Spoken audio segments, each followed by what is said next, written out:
Hello, everybody. Oh, there is a big ol' OBS on the screen here. Bye-bye. Hello, everybody. It is Thursday, April 23rd. I'm Sam Guayana.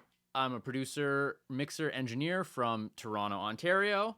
And this is Interactive Mix Breakdown number 4. Today, we're looking at a song by a band called Rarity from right here in Toronto. And the song's called A Numbness off of their record, The Longest Lonesome, that I produced and mixed. And yeah, we're going to do the typical thing. We're going to break it down. We're going to talk about some stuff. And one thing I do want to talk about in this video that I'm really excited about is I recorded the rhythm guitars on this record with a Kemper and a tone I really liked. And that Kemper tone is available in the STL Tones Tone Hub plugin. What we're going to do after we talk about, or once we get to the guitars in this record, is I'm going to do a direct comparison between the STL Tones Tone Hub version of the guitar tone and the version that I recorded into my computer through the Kemper. So without further ado, we're going to take a listen to the song up to the chorus a little bit, and then we're going to talk about it. Enjoy. Misdirected, you're on the side of the street.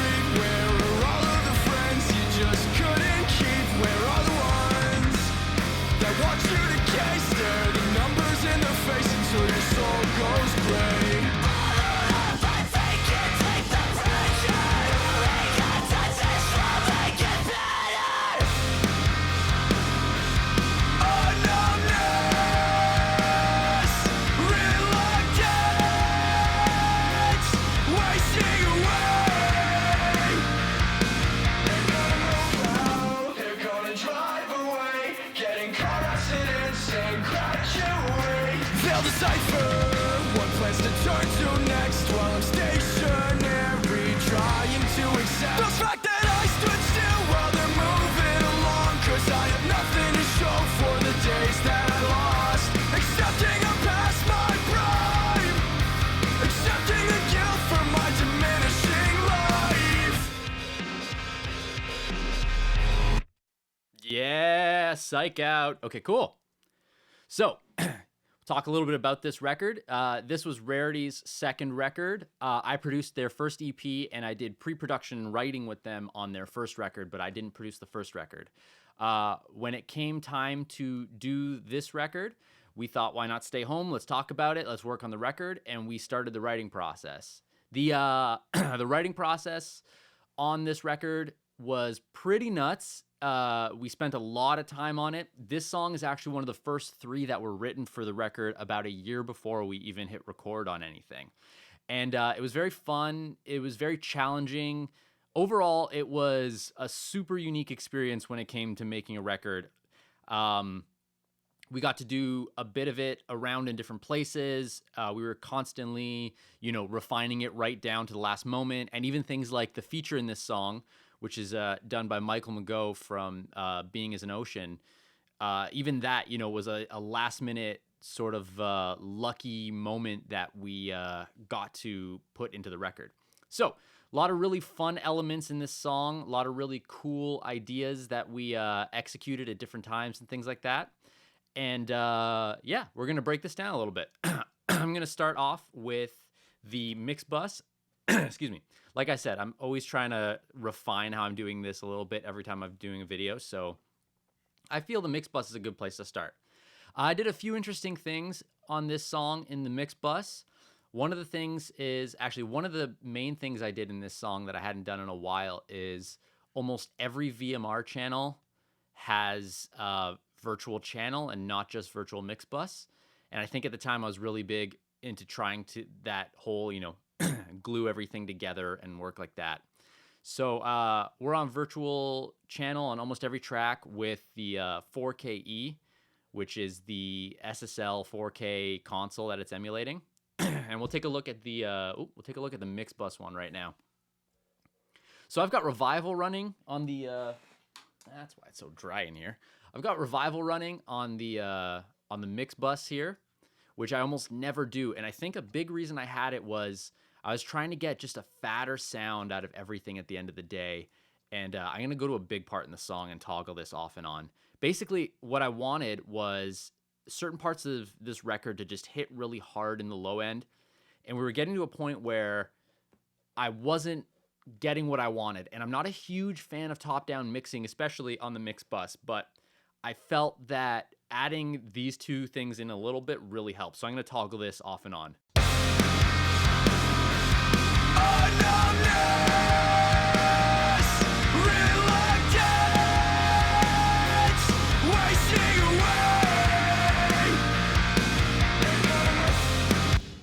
I don't know if you noticed there, but a big thing that did was bring out the shimmer and the brightness in the whole mix without becoming harsh. And it was surprising that it worked that well. I don't like plugins like this really because I hate the idea of just doing something that magically, tends to work. And this was one of those opportunities where it did. It did exactly what I wanted it to do. It didn't sound like some crazy, exciter on the mix bus. It was just something nice. We'll talk about these are my old settings, bus comp wise, where I was still on auto release. This is a weird song for something like that because the verses are super fast and the choruses are super slow. So, looking back, I might not have used a setting like this, but I do want to toggle what this setting sounds like versus what a different setting would sound like. A numbness, reluctance, wasting away. You can see that quick little second when I switched to that fast release there. The snare changes in its like snappiness, which is kind of cool, but at the same time, it didn't work, I guess, for the chorus. And while it might have been better for some of the faster parts, I opted to just keep an auto release on this entire mix on account of sort of serving whatever served the song the best instead of, like automating it around to different things. Sorry, I think I'm having an issue. I just want to check one thing. Okay, I've still got, okay, yeah, it's all still going. All right. And then VTM doing its magical VTM-ness that it always does. A numbness, reluctance. It's actually doing a surprising amount of work on this mix. It is killing this really crazy frequency in the guitars. And yeah, I didn't even change the settings. And yeah, that was interesting. I didn't expect that. It's getting rid of this crazy hiss that's on these guitars right now. A numbness, reluctance, wasting away.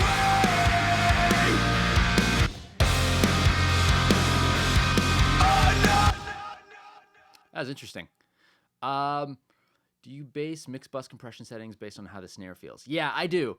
I always find that snares are one of the toughest things to kind of incorporate into a mix. I'm constantly struggling with a snare drum to have that like snare sound at the end of the day. And I learned later in my career that mix bus does a lot for that, even more sometimes than drum EQ or drum bus compression and things like that. Somebody mentioned something about the guitars. Oh, the guitars that were used on this record. All of these rhythm tracks, I'm going to pull these up quickly. We'll talk more about it in detail when we get to it, but because I was asked now, I don't want to forget about it.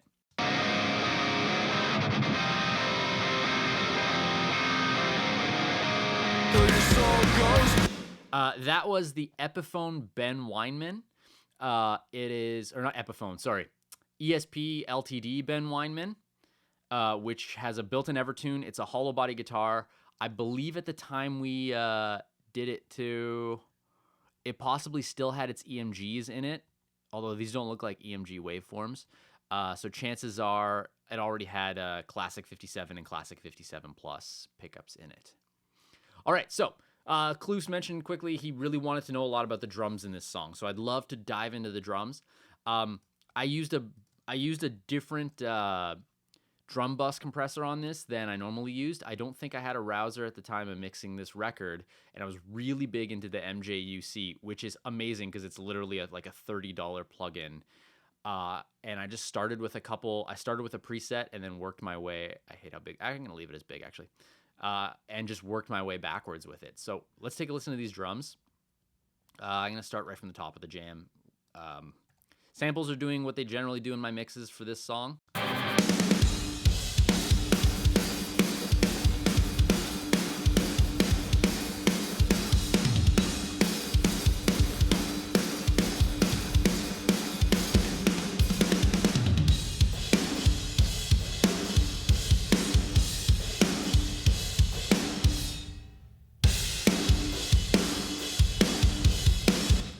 As you can see, I went for a really stylized snare. And if you listen to this record, the whole record has a similar snare drum to this.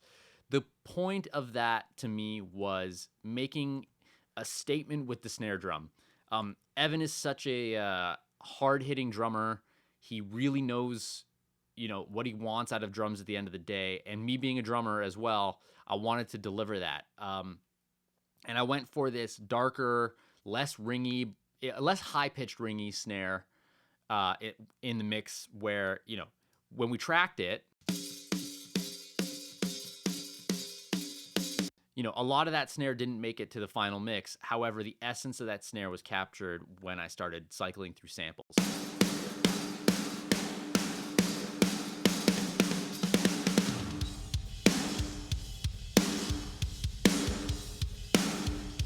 It was really important to, like I always do with real snares, the real snare gives me a lot of the beef. I try not to get the beef from the sample as much. I try to do that from the real snare. I just try to get the style, the flashiness, if anything, from the sample. And this is one of those examples of that. How do I find the Slate SSL? I love the Slate SSL. I think it's my favorite so far. The Slate one's really great. I don't know. It just does something that the other ones don't do.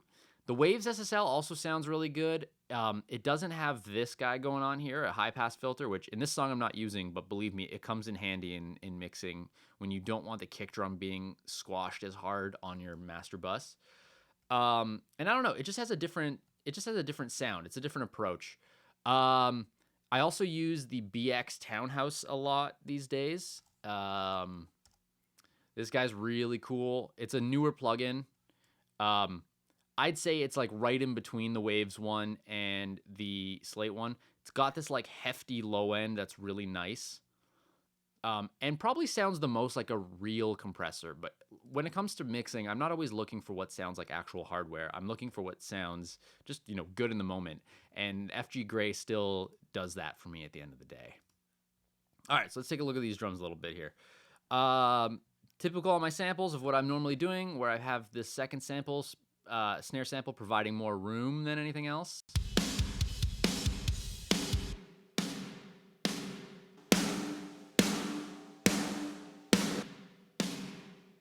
It's also got that extra backbone darkness. That might have been an added thing that we did later in the mix when I realized the first snare was just a little too flashy and I wanted to kind of bring it back down to earth, so I mixed that sample in. You'll see a lot of Pro Q2s instead of Pro Q3s on this, and that's because at the time of mixing this song, I didn't have Pro Q2 or Pro Q3. I don't think it existed yet. Typical snare moves I'm doing on pretty much all the tracks. Let me see. Yeah, okay, let's take a look. Oh yeah, I did have a rouser. I guess I just didn't have drum bus. I didn't have a drum bus setting yet in a rouser I really liked.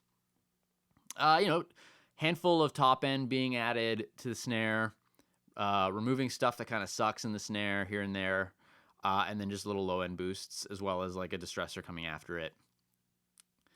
And the kick has literally one plugin on it, the VMR, but of course the VMR itself is doing a bunch. I have no idea why I would have compressed it twice. I probably got like a bit of a glue in place with this one and then just wanted the sound of a 1176 after it.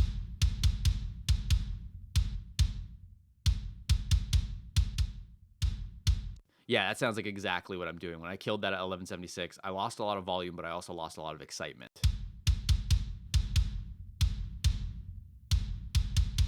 It's pushing up that like energy through the part there.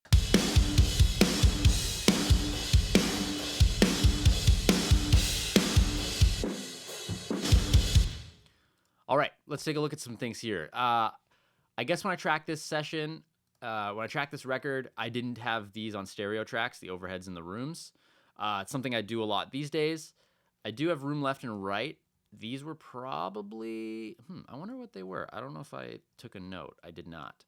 But they're doing a lot in this mix where my room left and right wouldn't be doing as much.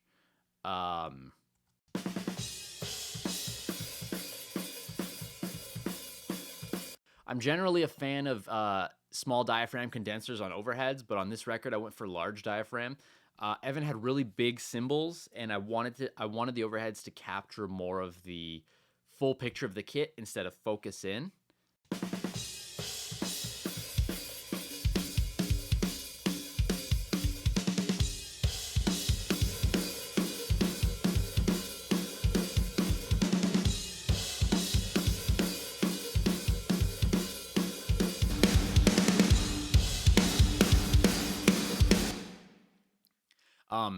Typical stuff happening on my overheads where I'm, getting rid of frequencies I'm not liking.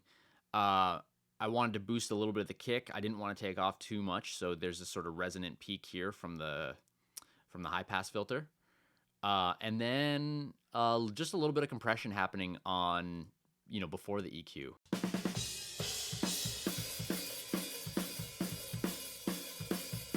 I wanted the kit to be very even in the overheads. I wanted to hear everything nicely. And, it's really easy to overdo compression on overheads, whereas I found I was getting better results when I did just a taste of it. These room mics here, I believe were... So the overheads were 414s. I believe these rooms were also 414s.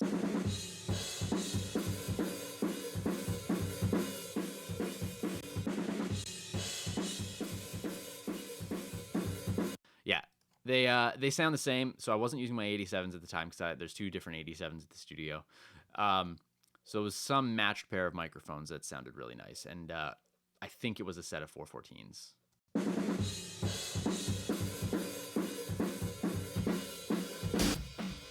And then a ribbon off in the corner, and what the ribbon's doing is just adding some heft to those. Like I said, I used a lot of the room in this to glue this kit, especially with darker snares. I find, my room's not the greatest, but with darker snares, the rooms really help.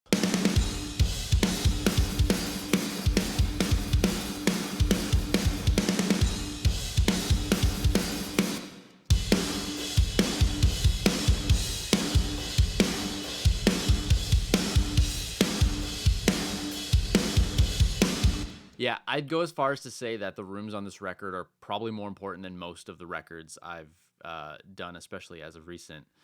It's just one of those things where without that sort of room sound, I don't think that the drums would have come out as they did. And my room has this weird flat, not flat in frequency, just kind of flat as in boring sound. It really highlights bad frequencies and things like that. But, when you go through it and just sort of tame them right and place them right, you get something fairly usable out of it.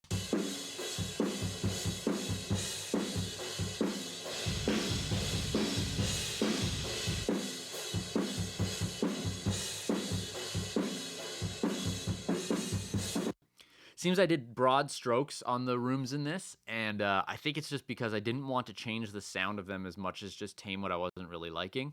So if you look at the Pro Q2 here, similar thing where I'm, boosting the kick drum, removing a bit of mud, and then this really odd shelf that goes from 2500 right to the end. And it was probably because it was too bright.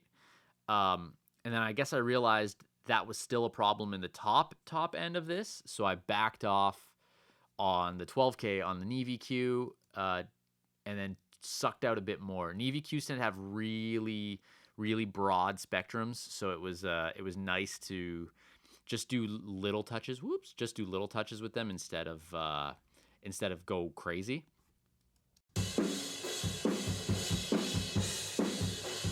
And then, of course, I love distressors. So, the distressor is doing the heavy lifting on the actual compression of these overheads.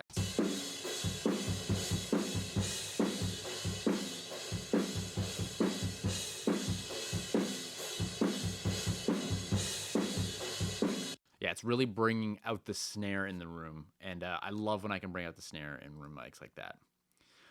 Yeah, toms on this were real. I didn't add any trigger samples, any room samples. They did take a bit of time to really get into the right spot at the end of the day. They're one of those tom sounds that sound kind of dorky on their own.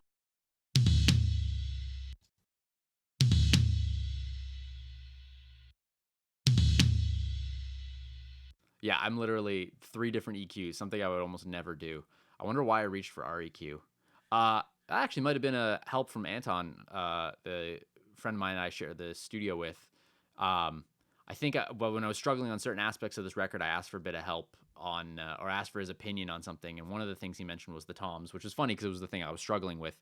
And he's a big fan of REQ, so there's a good chance I might have just let him loose, and that was something he applied at the end of the day.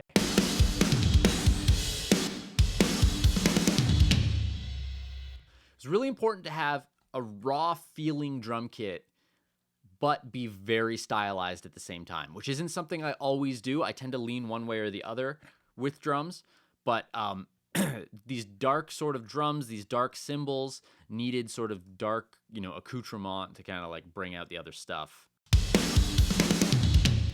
This snare verb is doing way more in my sessions than snare verbs generally do. Back up a little bit.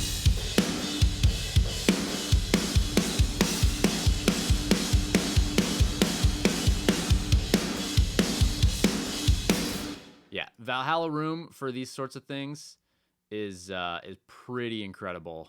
I think this was just a preset. I grabbed Big Chamber. I wanted a snare verb that just ate up the world. How does the slate stress compare to real distressors? Okay, here's my little spiel on the arouser, the slate distressor.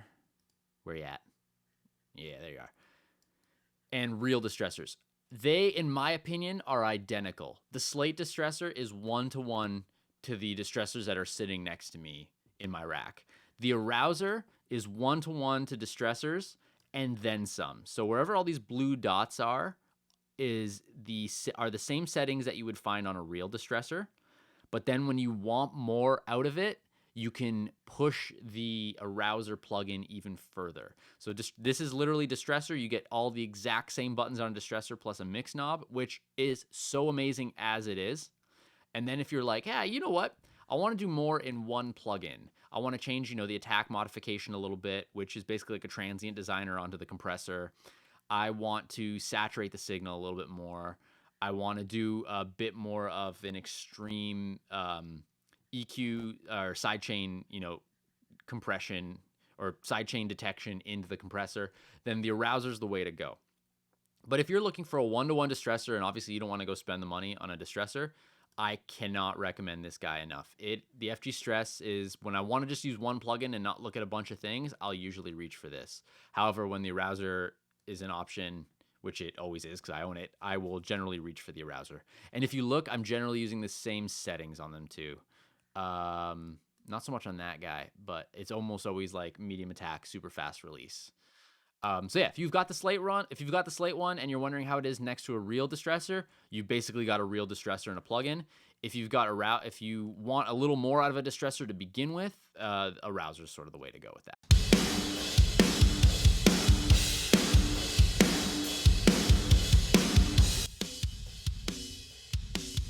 And typical, I did it 8-to-1 on this parallel. I don't think I wanted this parallel to do a crazy amount of work. I wanted this parallel to just accent the transient a little bit. That's why I have this attack mod like cranked here.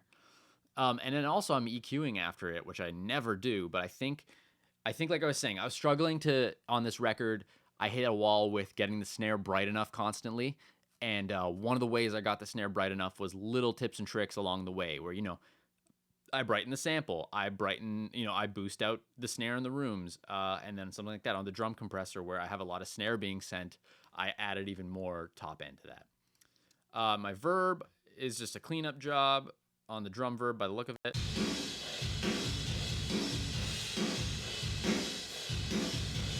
I really wanted as much room as I could get, and without having a room and without using room samples, which I wasn't doing at the time of this record, I really tried to treat this as a room.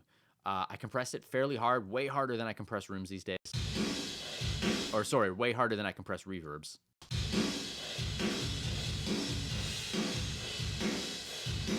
And then just took out whatever was annoying in the after the compression, EQ wise.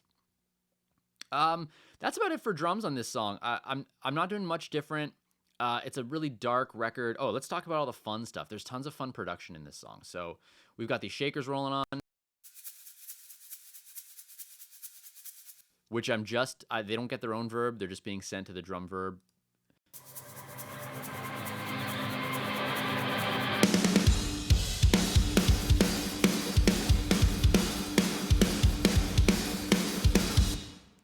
A couple crash dubs. I don't think I had any crash back then. This was another crash.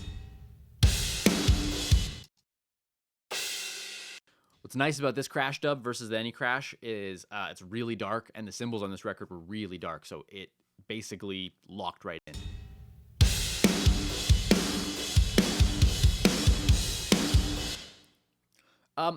The benefit to using room samples over reverb, I'll still use reverb because I want the rest of the kit glued, but being able to do shell samples is an incredible way to basically have a dream room on your drums at all times. I highly recommend it. I think it helped turn my drum sound into what I've been hearing in my head a lot more lately, especially.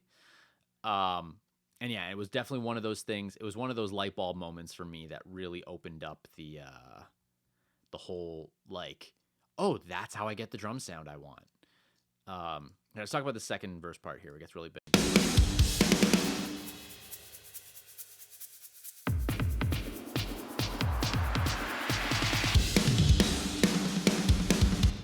Alrighty, so this little beat, do you just print the rooms for each shell? So I make MIDI of the entire kit. I will do like a phase accurate MIDI sample or MIDI triggers for kick, snare, and toms. And then I will feed that to a drum plugin, usually Get Good Drums Matt Halpern or Steven Slate Drums 5 with a custom kit I made. Mute everything but the room mics, and then treat those all four shells, let's say like kick, snare, rack, floor, treat those rooms as they were, as I imagine they were tracked as one room. Sometimes I'll adjust the levels, but I try to treat the EQs as if they were one room.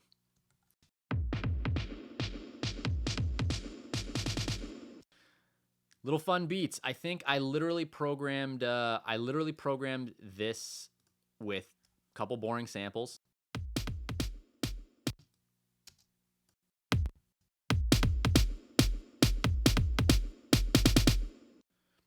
Literally just a few in my library, smashed it with double up.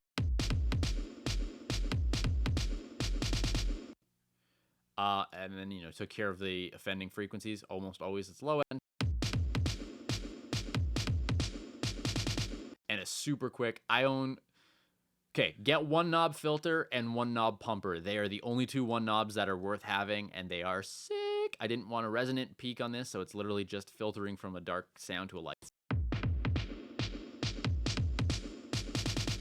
And a swell, which I'm pretty sure it's called Sweet Buck. Just removing a bit of low end that was bumming me out.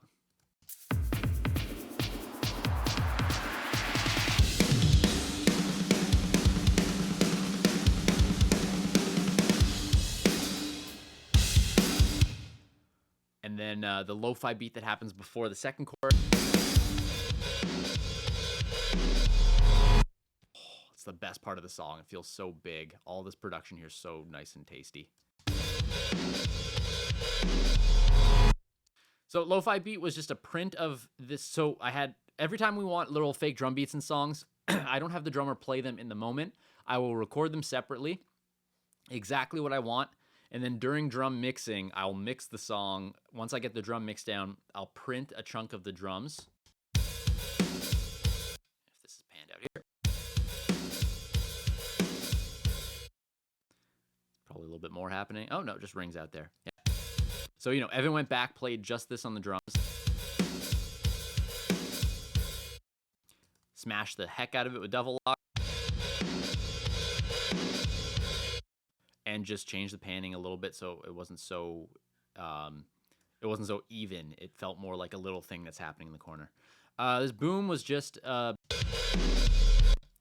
you've got really good speakers, you're going to hear this. If you don't, you're probably not. My heater in here rattled when I played that back. This was just, yeah, a frequency generator, really low, and then I faded it in. Piano swell. These are such good ways to make transitions when you don't want to use guitar swells and things like that. Play the notes on the piano. It's just a couple notes, I think. I think it's two notes it's two notes, same note in two different octaves. And then just reverse it into the spot. And yeah, I guess I treated it with this EQ. No idea why I would have used that.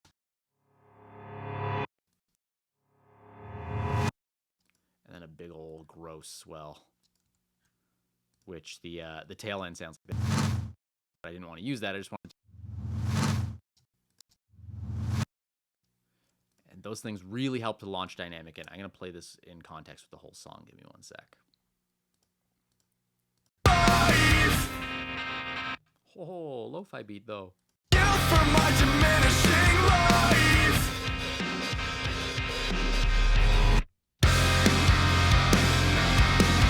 A very fun way to bring dynamic out is lo-fiing drums and finding little fun reverse things. That's basically all the drums in this jam. I didn't do anything super different. I didn't mic anything. You know, I didn't go out of my way to do anything super unique. I went pretty much what I always do when I am working on a rock record. You know, spot micing the hats and ride, cleaning them up. Clearly there was a crazy frequency in the hi-hats. Let's see if we can find it.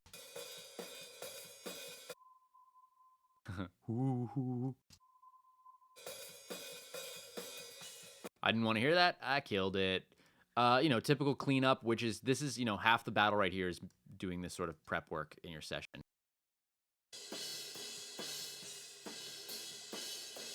Ride was really big on this record. I'm on the fence about big rides. I'm not a big fan of letting people bash on rides, but, you know, when Evan and I were discussing the drum sound, it was very important to have that.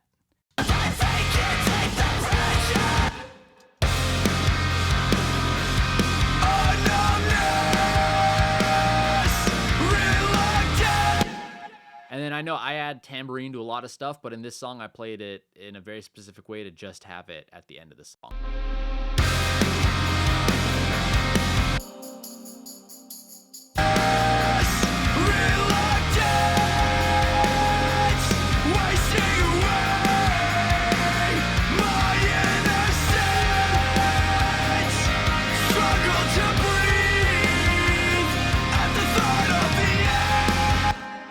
All right, let's talk about some other stuff in this jam. So I played the bass on this record, which gave me a lot of freedom to basically create ideas on the fly. It was very fun we did bass dead last, and we obviously had like scratch bass throughout the whole record. But I really wanted to focus on, you know, making really important riffs on the bass and things like that.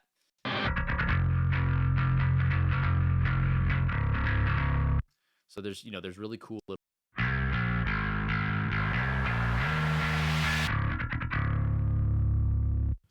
And, you know, typical stuff of, I'm trying to find like little riffs I did.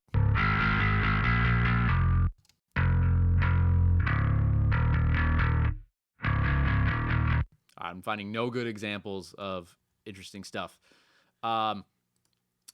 Bass tone on this was really fun. So what I do sometimes, here's the BOD that I use, you know, all the time on every record.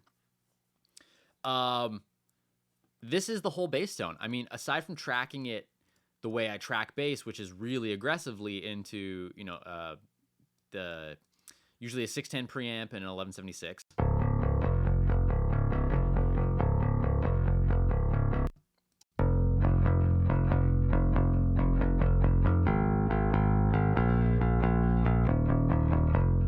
You you hear right there that so much tone comes from just, heavy picking, heavy compression, hitting it sort of hard. This is a little trick I don't do on a lot of records anymore, but oh yeah, it was a P bass. It's a parts bass I have in the studio with. I don't remember what pickups are in it, but yeah, I love P basses. I'm almost always using a P bass.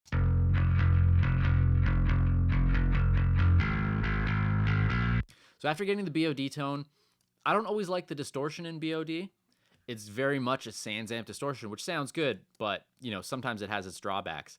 However, 808s or what's it called? Tube screamers are really good on bass guitar, especially the non-808 version. The mod version, which this pedal models, sort of restores the low end and isn't as drivey. So using tube screamers as tone shapers more than distortions is really the key. So I wanted to push out a certain sound that I couldn't get from the BOD. So putting something like tube screamer before it really helped. Also, this is a free plugin. You should get it. It is great before every amp sim, and it really gives you options in this part of it.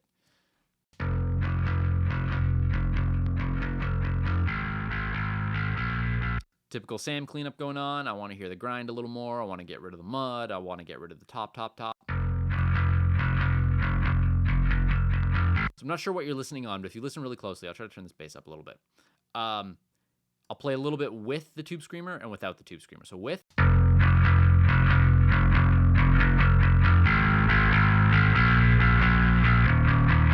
And without.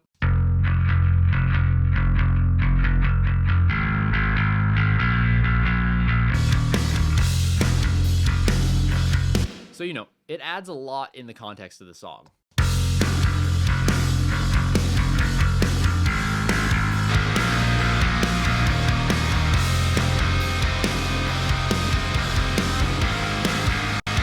It gives the bass a bit of its own voice instead of just sort of getting lost in the midst of a wall of guitars. And this song is very simple on the guitars. I mean, these choruses don't even have lead guitars until the second chorus. So the bass on this record needed to make a statement, especially in songs like this. So little things like that really bring the bass a long way.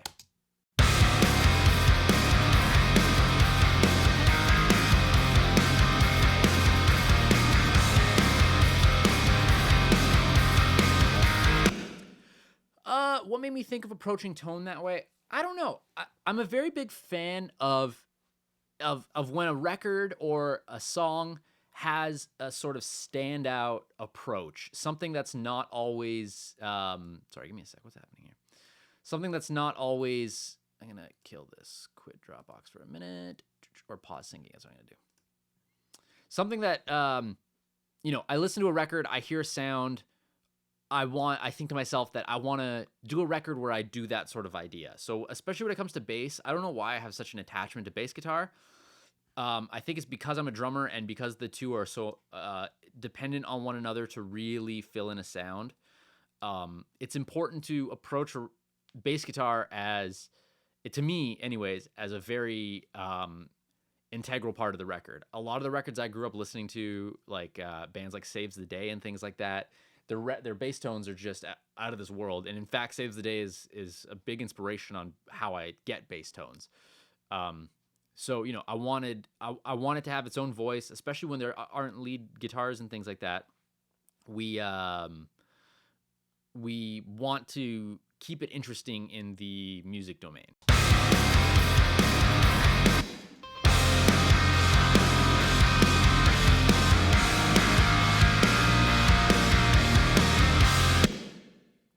So, you hear that those guitars there are basically doing leads, not leads, but doing a voice of their own as well.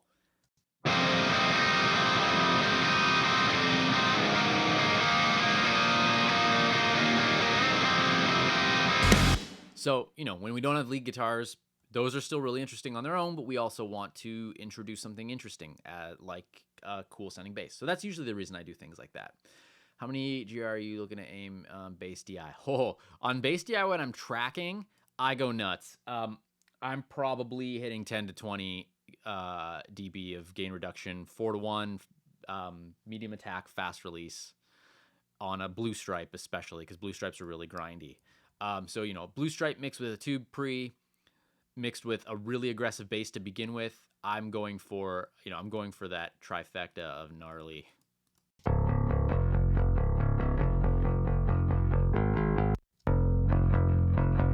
I basically want the DI to sound like a polished thing on its way in. And fresh strings really help with that.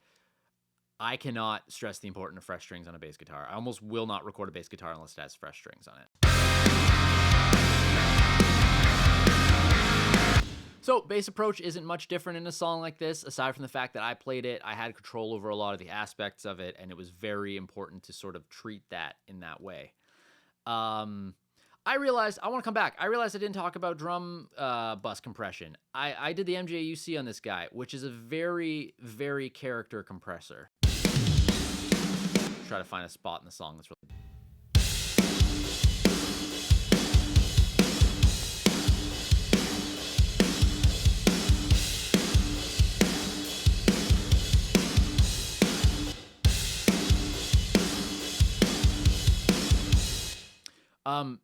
It's a fat sounding compressor in the sense that it adds so much weight that you don't expect.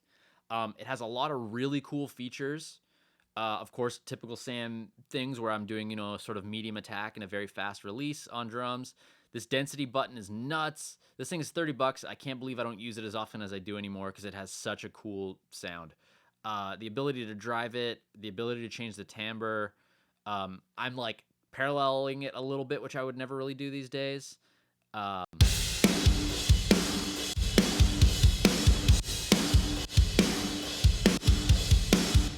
It's got such a voice on its own.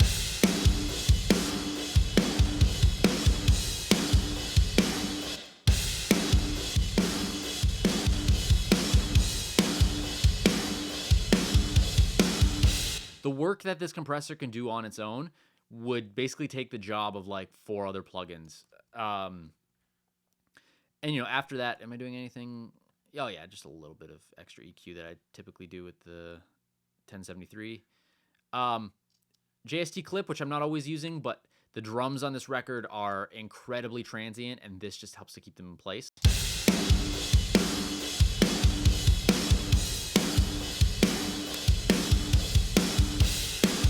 A big trick to perceive loudness is clipping and hitting things really hard. So, the snare on this record is really loud, and that was by design.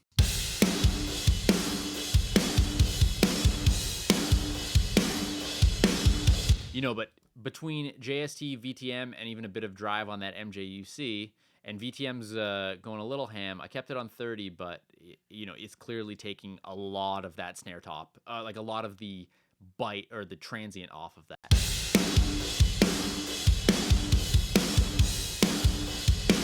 And taming those ridiculously harsh frequencies in the cymbals. JST clip is a great way to turn up drums without turning them up and letting them cut through the mix. A really great way to let them cut through the mix. Anyways, yeah. Sorry I didn't touch on that earlier. Now you got that. Bass guitar. Advantages to compressing the DI beforehand is a more even signal into the SansAmp pedal. So a big reason I do this is SansAmp pedals act like amps, especially with the drive knob, where if the signal isn't going evenly into it, you're not getting an even dispersion of its settings. And that really bothers me when I hear gain slip in and out of bass guitars. Like a good example, if I turn this down while this plays, I'm going to kill the tube screamer while we do this.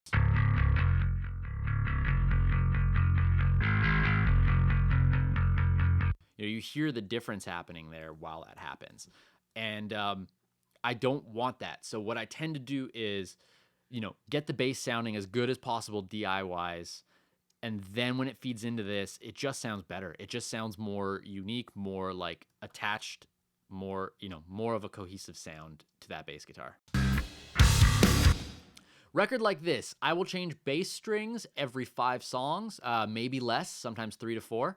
Depending on how demanding the record is. And guitars on rhythms, they will be changed every 3 to 4 songs. On leads, probably twice throughout the whole record, just because we're not recording as many leads usually as we are other aspects. All right, I want to talk about the guitars a little bit. This is a very interesting time to talk about guitars. So I did this record a couple of years ago. I believe we tracked this song probably in 2018. Yeah, or maybe even 2017 by the time we actually worked on it. And one thing I noticed when I pulled up the session was I logged the settings, which are 52 VHT Pitbull 15. That is a David Bendeth STL Tones preset for the Kemper. I probably tweaked it a little bit. However, before I made this video, I wanted to see myself how it would compare, because I'd never actually done a one-to-one comparison of the guitar tone on STL versus the Kemper version. So this is a first. We're going to talk about these guitars a little bit and how I went, took care of what I needed to take care of, and then I'm going to do a little comparison back and forth. Also, on EV not changing guitar strings, I don't know, man. I mean, he's made some incredible records, but that is like, I feel like that's one of those things a guy like him would say, so people would be like, oh man, Eric Valentine doesn't change guitar strings, when he probably does, but now everybody thinks he doesn't, Well, I had the Kemper, so I did a few things. When I was tracking real guitars or Kemper guitars or any guitar input on the way in, I compressed it like I would compress bass almost. Not as hard, but as you see, even when palming is happening, these are very even guitars. I love the sound of a Blue Stripe on anything, so, getting the opportunity to do them post-guitar was very nice. You can even see at the beginning here, these little quick peaks of tone being, or of compression being grabbed. You even hear it for a sec.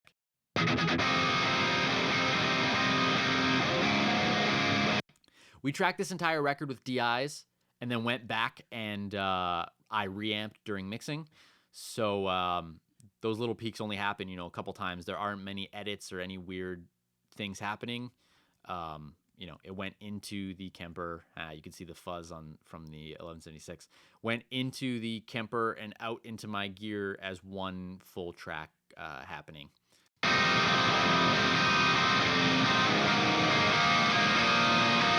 Really, all I'm doing EQ-wise on these guitars, I really liked this tone. I think we spent a lot of time finding a tone for this record that spoke to the song, or to the songs on it. Yeah, just a very minimal cleanup of, annoying frequencies, typical stuff we'd be doing on guitars.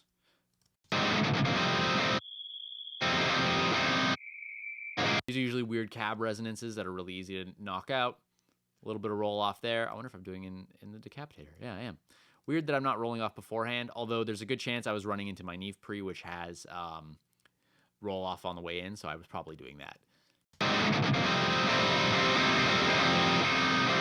And then the decapitator, I wanted a bit more hair off the tone while I was mixing.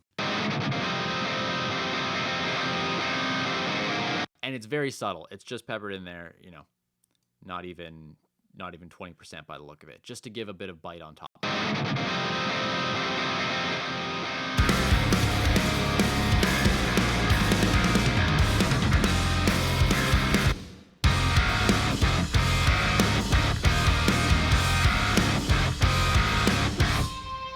All right, one thing I'm really excited about here, because I couldn't believe how close these sounded. I level matched and didn't change the EQs, didn't do anything different. Only thing I did different was tweak this a little bit and tweak the cabinet position. I don't even think I moved the microphone. I angled it a little bit. And I basically got, in my opinion, a better version of the exact same tone. To me, this was so interesting because I've been touting STL Tone Hub. I love it. I think it's a fantastic plugin. I knew it sounded better than my Kemper tones did, but I didn't really have a one-to-one way to prove it until now. So these are with the same EQ settings. In fact, I'm going to do it without any EQs at first. Where is the one over here as well? We're going to listen to expressive parts of the song, like this crazy riff going on here. And we're also going to listen to the chorus, and I'm going to cycle between the two. And you're going to see how you could basically get Kemper style quality out of a plugin. And I know this sounds a bit like an ad right now, but I'm honestly just floored at how unreal this was.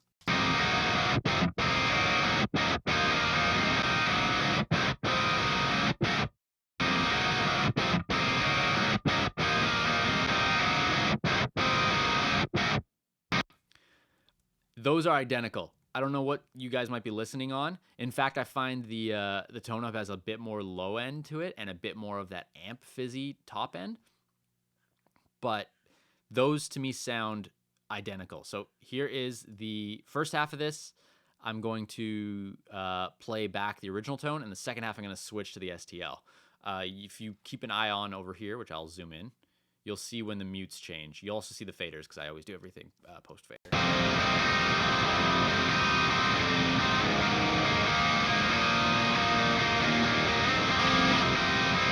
Oh, of course I would screw up the demonstration. Give me a sec.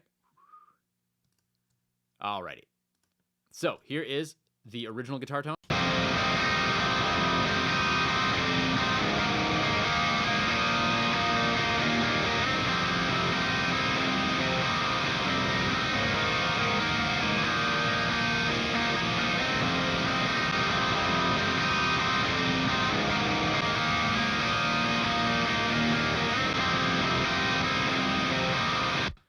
There's this weird fakeness that disappears in the plugin version, and it's the exact same tone.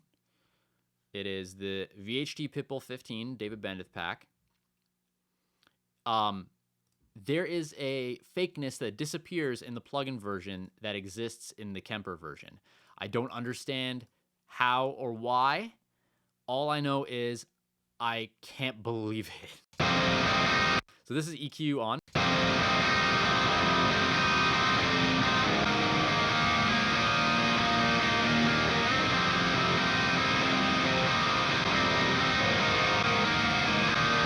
And in the mix, they're indistinguishable. I'm just going to cycle back and forth. You'll see when the mute buttons change.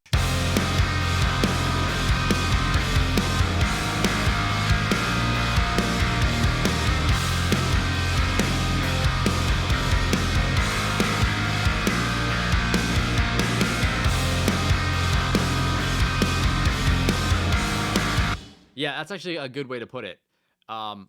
I don't know how they designed that plugin, but it is incredible. In fact, I'm just going to leave that version on for the rest of the talk of this record, or the rest of the talk of this song.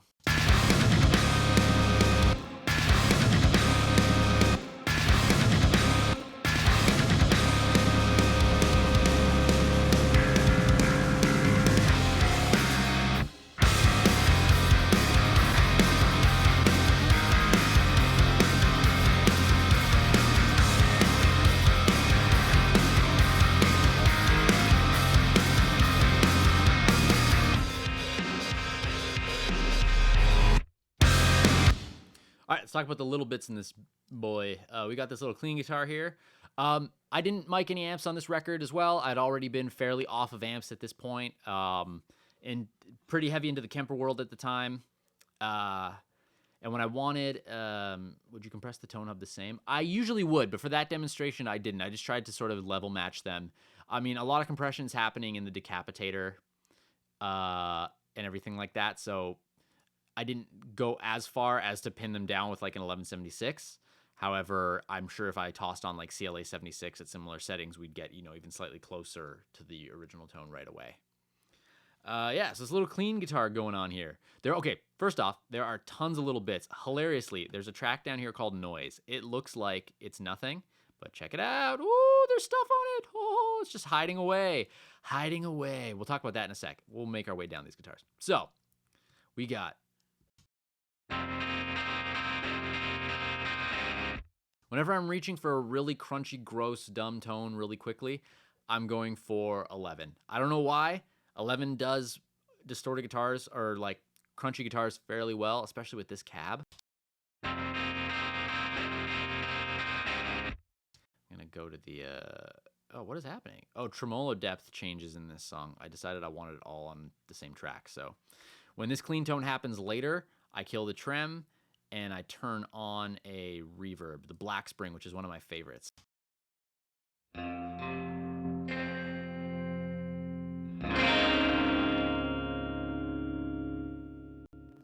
really cool reverb plugin.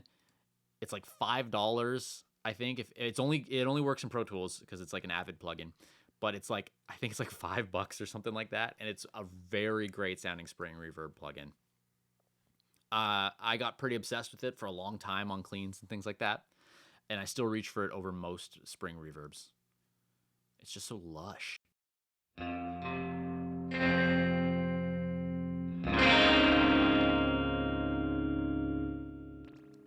a great little sound. And then this little tiny guitar. Judging by the shape of it, even though it's got an 11 bypassed, this was probably also the same tone. The what's it called? Actually, no, it wasn't the same tone on the Kemper, but it was definitely a reamp. I did nothing to these two guitars. I didn't do any EQing. I didn't do anything except just whatever tone came out. And I think it's because I just wanted them to be little pieces that came in. They didn't need a special treatment or anything like that.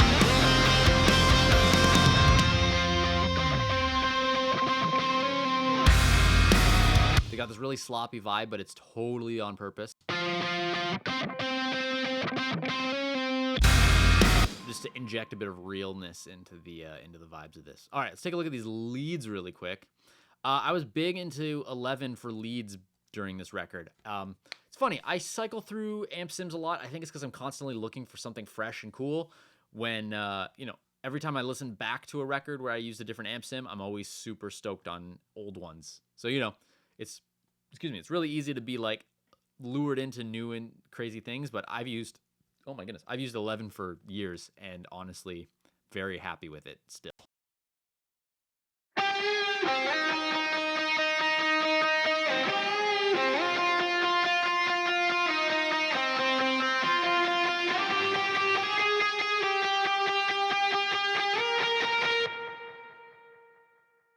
Yeah, I'm doing nothing to that except taking off a bit of this or putting a little bit of stuff. H delay is so nice on lo-fi, and then you lo-fi it even more. It gives you a very smooth, very nice, little slappy eighth note boy. That's just nice in the mix. And then little plate. Little plate is a style reverb. I reach for it when I want something tasty. I don't reach for it when I want like a room or a guitar. So even though it's called a guitar verb in this session, the truth of this reverb was to be like almost 80s plate sound. It's long. I'm only taking off a little bit of it. It really adds to the depth of, especially when you listen to the tail end of this riff.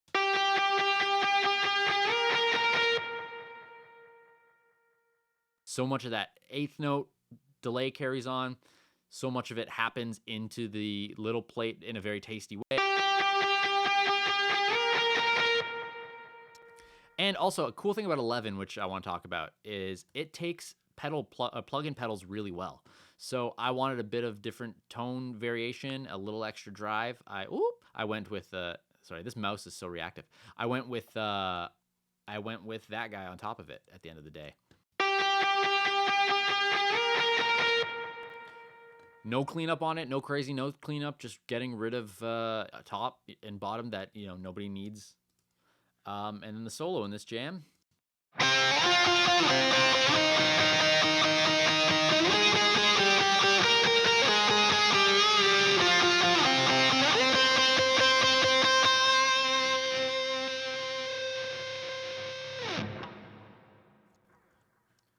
Very fizzy,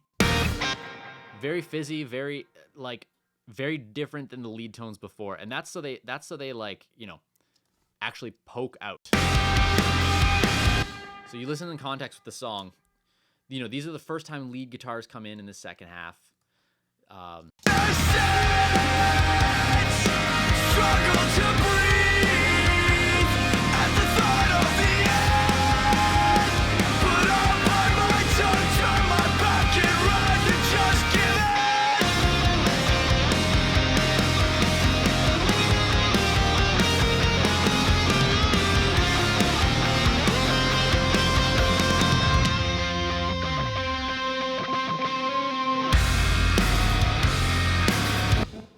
So, I wanted the essence of the same sort of thing happening. I'm pretty sure. Yeah, same amp. I might have changed the microphone on it. Yeah, totally. 409 is a very smooth microphone. In fact, I pulled up a session the other day where I had a 409 on a real amp, and God, I missed that microphone.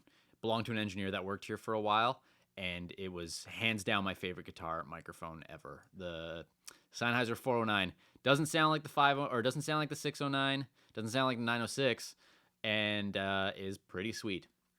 And then I went to something Dynamic 7 on axis, which means basically a SM7B pointed right at the speaker. Is a very bright sound, especially on a Classic 30 cab.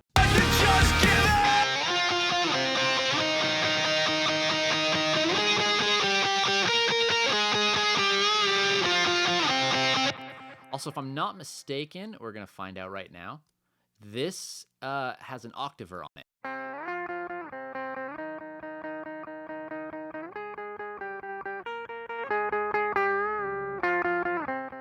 Yeah, we either tracked that with an octaver or I printed one before I brought it into the amp sim. A little bit of ping pong to move it side to side. It's literally the exact same settings that are on the lead tracks, just stereoed and ping ponged.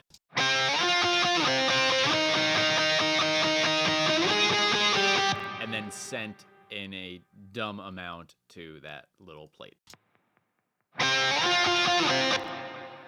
This record's full of 80s vibes in a modern approach. Like, really fat snare drum, really bright, ridiculous guitars, solo tones like that across this record. It's a super intricate record when it comes to those things. It's a very rock record, like a guitar rock record for sure. Just give it!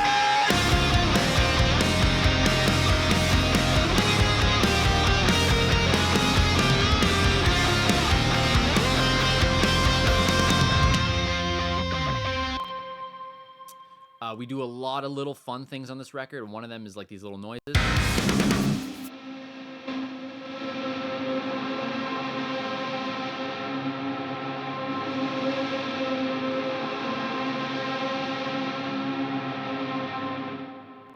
These cycle throughout different spots in the song. A lot of these songs have these sort of like motif sounds like that, even when this solo ends.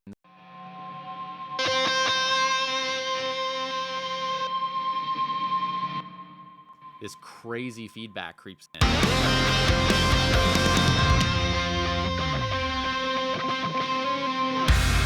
And as you can see, it's happening in different spots.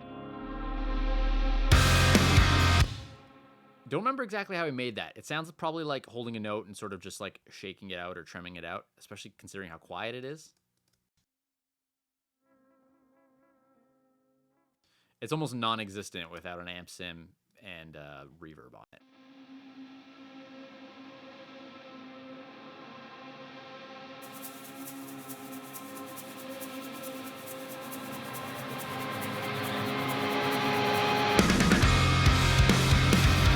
A little bit of an extra one happening.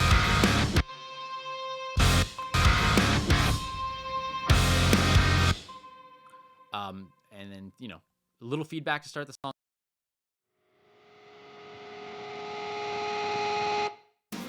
And a swell sample that I found that happened to be in the same key as everything going on.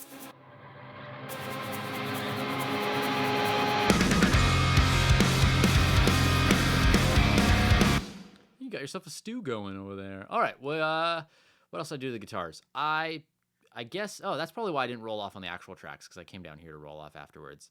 And then give it a bit of bump around 4K, which is hilarious. I would almost never do a 4K bump these days. And I think, I just wanted to hear that a little more in the guitars. I wanted it to cut.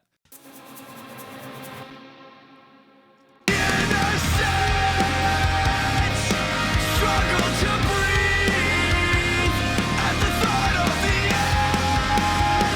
Put on my tongue, turn my back and run to just give it.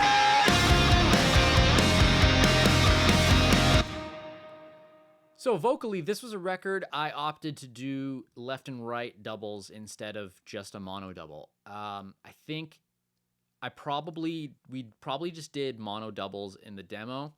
But a lot of the songs ended up, I'm going to go to the second verse to talk about this. A lot of the songs ended up having, why are you all the way up there? Get out of here.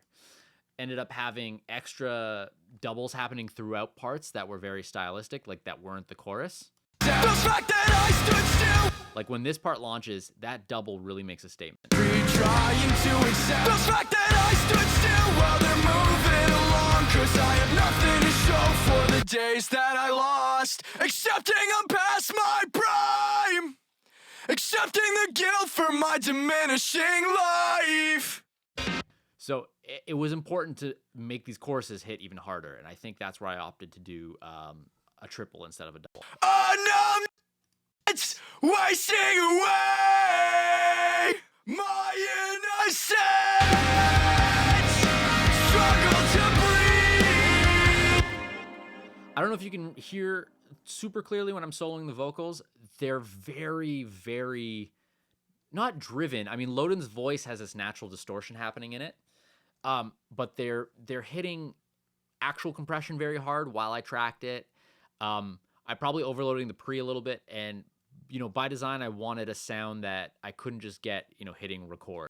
Misdirected, you're on the side of the street. Where are all of the friends you just couldn't keep? Where are the ones that watched you decay? Stare the numbers in the face until a numbness, reluctance, wasting away. So yeah, like I said, I was on the VMR kick during this record, so a lot of the tracks have VMR right on it, or VCC, I mean, going on beforehand. This EQ is doing nothing, it's off. 550B, this probably happened during demoing, because this was tracked SM7 into Neve pre into a blue stripe. So chances are during the demo process of the record, I realized that was a good chain. Went with it, and I probably tossed this EQ on because I was playing with different. I always play with different stuff during demos. That's basically my go-to chain. SM7 for heavy vocals like this. This is a great example actually, because I think in songs like Romancer, when we were looking at it, that's the opposite end of the spectrum. This would be SM7 into Neve into 1176, which I don't always do into 1176 these days. If I'm using the SM7 because of the noise, but I think I just loved the character I got in a song like this. I play this track because it's like the best sounding one. The fact that I stood still while they're moving along, 'cause I have nothing to show for the days that I lost. It's either the SM7 or the U87. I almost never reach for another microphone during vocals. So yeah, 550B was probably out of demo sessions when I started, realizing this kind of chain worked. And all I'm doing by the look of it is removing a bit of 240. The fact that I stood still while they're moving along, 'cause I have nothing to show for the days that I lost. That one move cleans up the vocal so much in terms of, in terms of that muddiness down below. The fact that I stood. Of course, CLA 76, slamming. When I track with the blue stripe, I try to mix with the black face because I'd prefer that to double the saturation. The fact that I stood still while they're moving along, 'cause I have nothing to show for the days that I lost. SM7 is such a spitty microphone. It's so nice, especially the vocalists like this. Compressing so hard on the way in, though, with records like this, I tend to find I get a lot of S's, and that's where this guy comes in. The fact that I stood still while they're moving along, 'cause I have nothing to show for the days that I lost. In fact, by the look of it, I did a bit more cleanup on the vocal. I brought back some brightness. I think that felt like I was missing. Removed even a little bit more and just cleaned up all the mud across the entire vocal spectrum. I brought in even more de-essing in a different frequency across the whole mix, or across the whole vocal bus, because I was finding there were a buildup of really annoying S's in the top end. The fact that I stood still while they're moving along, 'cause I have nothing to show for the days that I lost. Accepting I'm past my prime, accepting the guilt for my diminishing life. On these, I opted to try. This was a record I was trying a lot of different things that I wouldn't normally do anymore. One of those was the VMR 1176, which I'm a fan of. It doesn't really do what I want, so I don't use it often anymore. But it is very nice sounding. It's probably one of the better sounding 1176 plugins. Wasting away my innocence. I didn't want as much compression. I didn't as I had on the mains, and obviously this guy, if you know anything about it, it can't do all buttons in. So I've got a 4-to-1, which is generally a ratio I work with these days. Wasting away. Doing the L1 trick on top of the vocal to pin those last things and get a bit more spit out of it. Wasting away my innocence. And more aggressive de-essing on these backing vocals. Because we tracked so hard on the way in, you could see these like big old blobs of blobbiness. You can see like it's basically limiting on its way in. I opted to de-ess pretty hard on the backing just to really keep it out of the way of everybody else. Reluctant. Harmony's got the same treatment as the backing. There's a Kramer tape that it automates itself on at some point. I think it's in the bridge. We'll talk about the bridge in a few minutes. It's a feature. Where am I here? I'm stationary, trying to accept the fact that I stood still while they're moving along. Oh, a couple little cool things we did. We did a lot of out-of-room vocals in this song. They're gonna move out. They're gonna. I didn't want group vocals in this part. I wanted load-in just layered up instead. So we had the one main one, which I think might have even come from pre-production. They're gonna move out. They're gonna drive away, getting car accidents and graduate. So I slammed the heck out of that, give it a very stylistic. Where the days go. A little bit of movement. It happens over Corbin's part.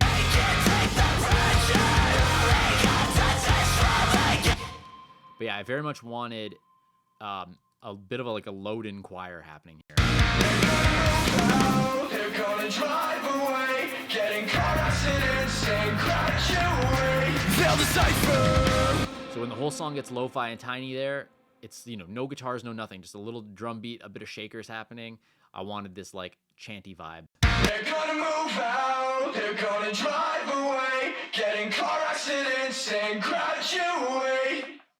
And just, slamming them kind of hard with pretty ridiculous compression.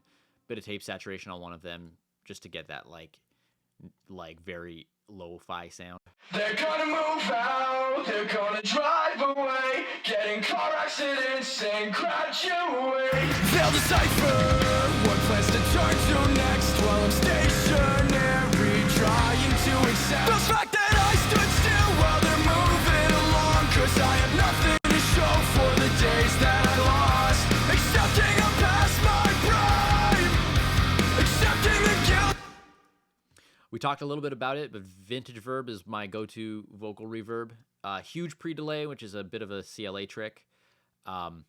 It lets the vocal come out without the reverb actually stepping on the main words, but still gives you the illusion of reverb afterwards.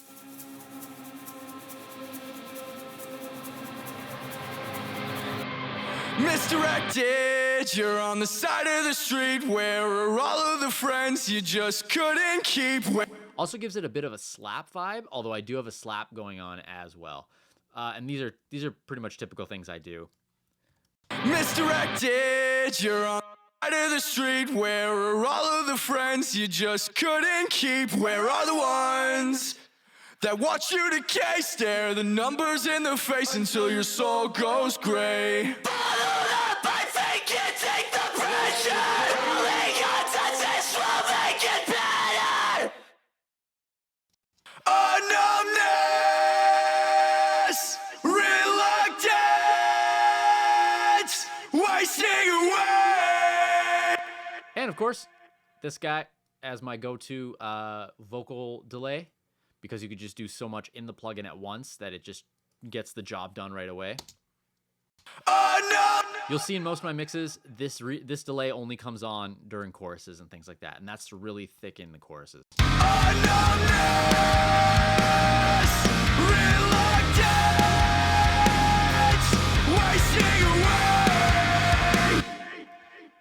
We got some sick Corbin screams going on. Corbin is the guitarist in the band. He's very good at really aggressive sounding screams. These almost high pitched, throaty yells. These were added actually at a different studio, and then I mixed them in. We talked about adding a cool part. He sent me the idea, but we didn't have the ability to get to my studio in time, so he just quickly tracked them, and I would treat them, the way I did. So I'll play how it sounds with nothing on it. Followed up, I fake it, take the pressure! Pretty sure typical chain, SM7 probably. Neve pre and a little bit of compression. I went nuts. Gain reduction. This plugin is so hard. I'm actually hitting it way harder than I normally hit it too, because it adds a boatload of excitement. Followed up, I fake it, take the pressure! It's actually pushing a bit of the room up in that track. Followed up, I fake it, take the pressure! And then Decapitator to just explode it. Followed up, I fake it, take the pressure!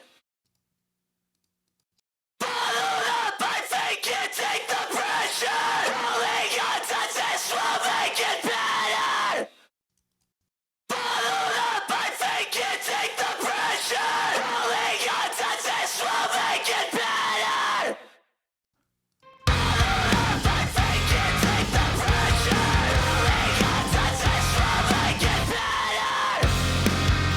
Corbin's such a unique sound in his voice. He complements doing the backup stuff, not harmonies, but just like, I'm pretty sure he does a lot of these ahs we'll take a look at in a sec, or at least he did on a few other songs. He's got this very wispy air to his soft vocals and a very throaty yell like that. So it's really nice to insert him into different spots on the record where I find he can really accent what Loden's doing in most of it. Before we talk about the feature, we'll get to the ahs, which, if you know me, I'm always sneaking in ahs everywhere I can.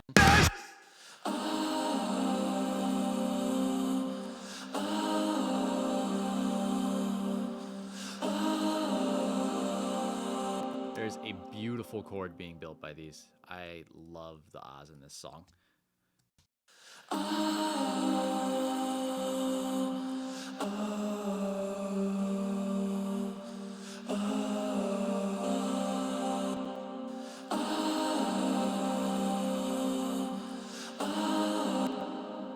These all got their own treatment. I tend to try to send ahs to their own bus and treat them differently.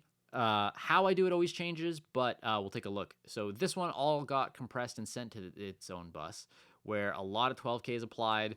12K is very nice on ahs. Like the Neve EQ is actually super nice in general on ah vocals, because you can do very broad strokes to really bring them out. So I'm cleaning off a lot of the, build up at the bottom, taking out a lot of that like mid-range right away, around the 1.5 range, 1.6, and then boosting the 12K, which gives it this very scoopy, pretty sound that can sit on top of those super mid-forward vocals that are happening everywhere else in the song. So playing in context with the other vocals. Dance, struggle to breathe at the thought of the end. But I'll bite my tongue, turn my back, and run to just give in. Yeah, you see that it basically sits on the sides of all of everything, almost like it was dropped in afterwards, but that's its goal. Not a lot of hard compression happening, just enough to keep them glued. It's really easy to overcompress things like ahs and lose their dynamic, and then you're struggling to balance them in. I do it all the time still. It's kind of a nightmare. Dance, struggle to breathe at the thought of the end. But I'll bite my tongue, turn my back, and I noticed a bit of buildup after sending everything to these ahs and compressing them, so I cleaned it out a little bit, around 220.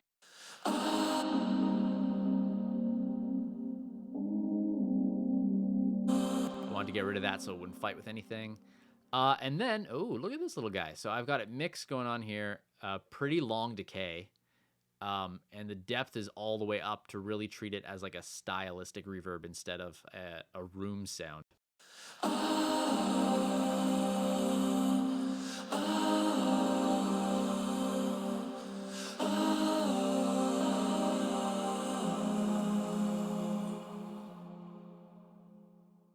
Oh, that tail carries on so nicely. It's like so out of place in the song, but not at all out of place. It does such an incredible job, especially because the first time you hear lead guitars, it's the first time you hear the B chorus. It very much just accentuates that you're in a new experience in the song at this point.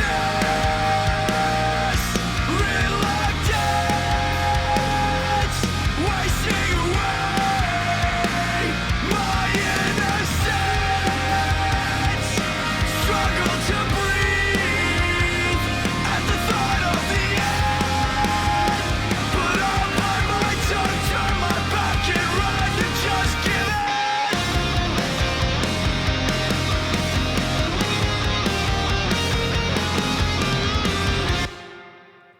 Yeah, those ahs do so much in a song like this, especially with so balls to the wall. This song I want to talk about. Oh yeah, let's talk about Mike quick. So he came in, he had an off day, I think, during the Being as an Ocean tour. Dropped in, we did these lines really quick. He killed them. He did such a gnarly job. I copied the idea that's happening on the distorted they're gonna move out, that like roomy vocal track when I processed him, because originally it was Loden in this part happening. So I wanted to echo that idea but have a new fresh voice. where the days go, repetition you're used to. I can't help myself this time. I basically treated this as Where the days go, repetition you're used to. I can't help myself. I treated the double as more of a widening effect, so the double's got this echo boy on it that slams it back and forth a little. Where the days go, repetition you're used to. I can't help myself. This. Where the days go, repetition you're used to. So we ended up, I think, we were on such a short time frame. We just wanted to really get that part out. I kept Loden's harmonies in this spot, and then just aligned them in time. Loden's vibe was already very much the same in this spot. You'll hear here he's very much, falsettoing, and that's where this Kramer tape is actually coming into play. It's doing a mimic of what's happening on the main vocal. Where the days go, repetition you're used to. Self this time. And their two voices blended very well together. Where the days go, repetition you're used to. I can't help myself this time.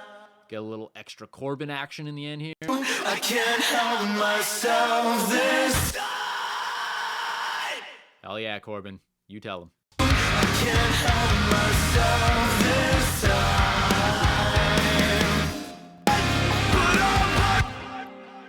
It's very much a lush bridge. It's this chaotic bridge musically, and the big goal when we first did it, even with the load-in version, in the production of the song was to, you come out of the solo, but you don't want to end what's happening yet in terms of energy. So we go into a crazier heavy. It's basically a breakdown, but in a very Rarity fashion. Where the days go, repetition you're used to. I can't help myself this time.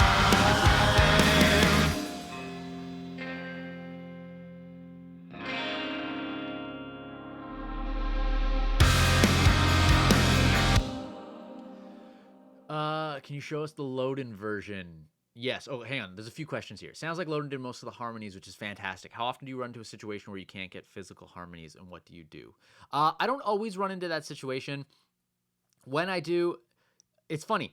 It almost always works out that if there's a singer that can't do harmonies, there's a guy in the band that's pretty good sounding that can do harmonies, so we'll have that guy do them. It also tends to work out sometimes that I can coach the main guy through it enough, or a lot of the times I'll even add the harmonies myself.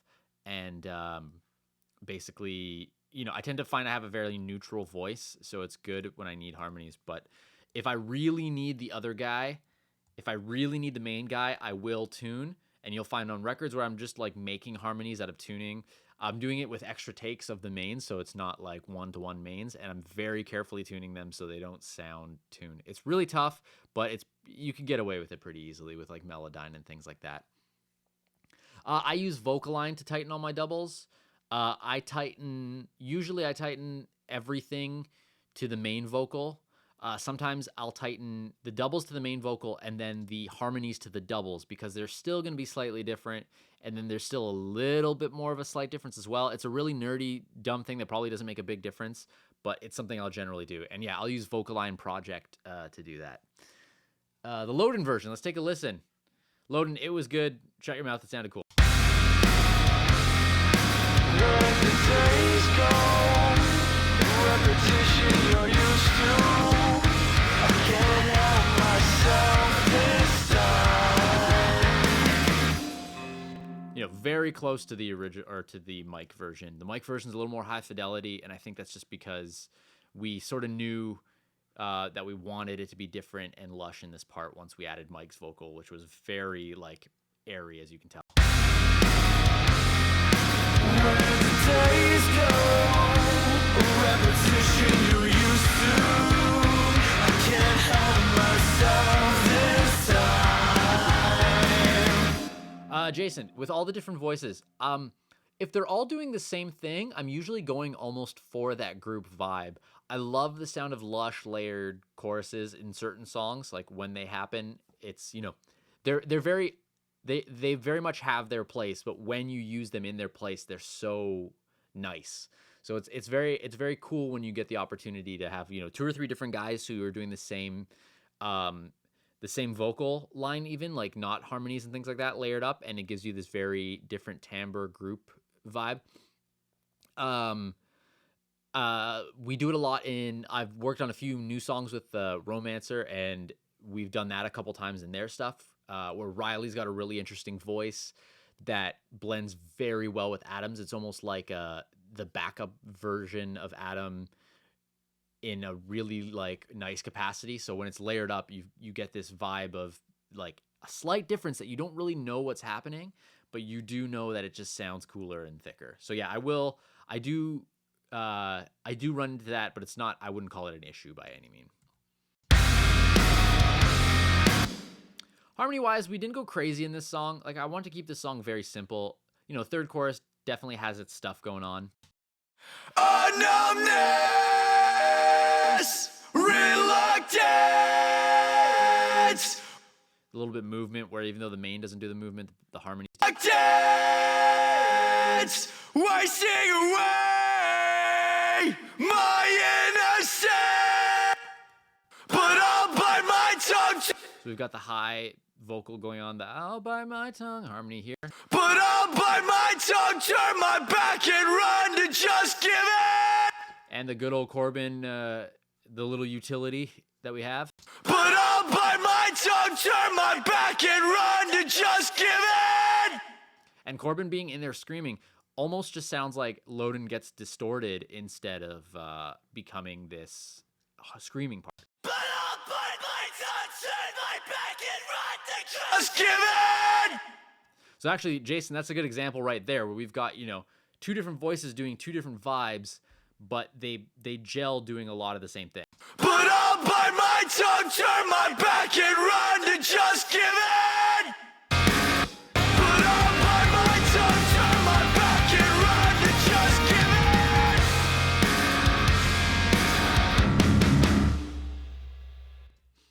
On this song, dynamically, when it came to, I'm going to switch these all to volume to see where else stuff is happening. Dynamically, when it came to building the space in this song, a lot of it just came out, you know, obviously I wanted the feedback moments to happen, in different ways. So those are, you know, automating in creative ways and things like that. But really the movement happens in really large chunks throughout the song. So we've got, you know, Numbers in the face until your soul goes gray. everything's happening in 1 dB jumps here, where we go from this verse into this pre-chorus, just to give a bit more energy, especially because this pre-chorus gets nuts. The whole song is like on 100 the entire time, so you're really carving the dynamic in a song like this instead of building it musically. Soul goes gray.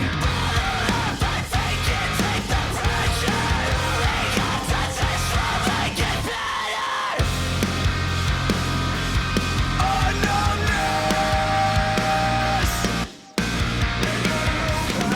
They're gonna drive away. You know, things like that chicka chicka where it gets really big. I don't want it to drop as quiet as this verse is about to get, which you can see comes pretty quiet. I still want a bit of like beef from that chug. They're gonna drive away, getting car accidents and graduate. They'll decipher what plans to turn to next while I'm stationary, trying to accept the fact that I stood still while they're moving along. I have to say, on almost the entire record, this transition into the fact that I is probably my favorite thing. Bringing that double load-in vocal in, also like a couple dB louder, so you get it loud because there's two load-ins happening at once, and you also get it a full dB louder when the line actually drops, is so impactful to me. The mastering job did an incredible job of really making that feel big too, so like I feel like I did a good job delivering it. Trying to accept the fact that I stood still while they're moving along, 'cause I have Yeah, it's really cool to hear that bigness happen in the verse, and it still doesn't rob the bigness into the next part. Like I still feel like everything gets its space basically. diminishing life.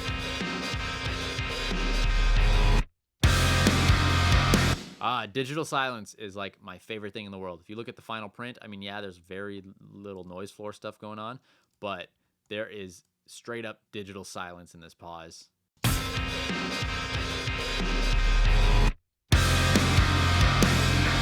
It makes the impact of that next part so huge. But yeah, a big thing in the dynamic of this song was, you know, my typical way of when I group these together and I work, and then I go back and just kind of move around little bits that I need to pop more or less.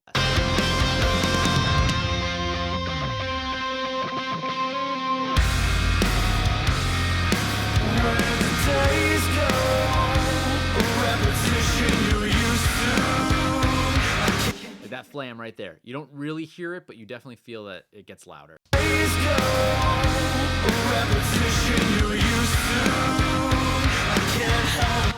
And right at the tail end of the song, when everybody drops out except for the final bit of the song, you know, we get a boost in guitars, we get a boost in drums just to really punch it in. But I'll bite my tongue, turn my back and run to just give it.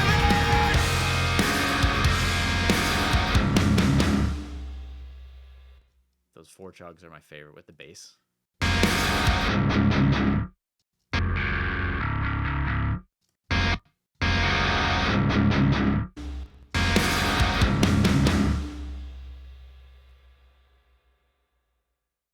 I still can't believe that we've been listening to the STL version, because I've listened to this record so much. Like I'm very in tune with what the guitars sound like, and I've, you know, forgotten that we've been listening to the STL version, which isn't what was on the record, but you can't even tell.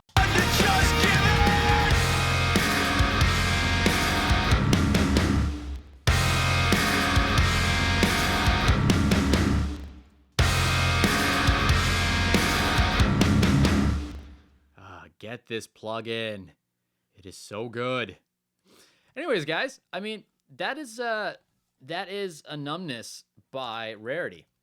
One of my favorite songs on this record. Very simple song, but very impactful. And I think I just have a big connection to this song, especially because it was one of the first three we worked on, and it's been around the longest, and just really feels, you know, right in terms of what I think the band's new direction, where the band's direction was headed when we started writing. If you guys have any last minute questions, if not, I'm going to wrap this guy up. So I'll give you guys a couple seconds because I know there's a bit of like a latency. But yeah, I wanted to thank Rarity. I think pretty much all of them came to hang out during this live stream and check it out.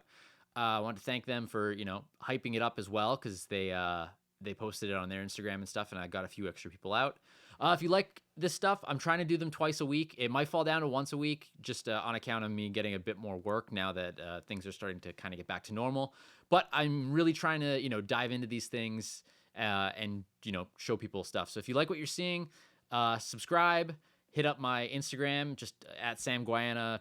I'm posting the schedule usually on a couple days before of what song I'm going to be doing the day of. And yeah, thanks again for checking it out, and see you guys next time.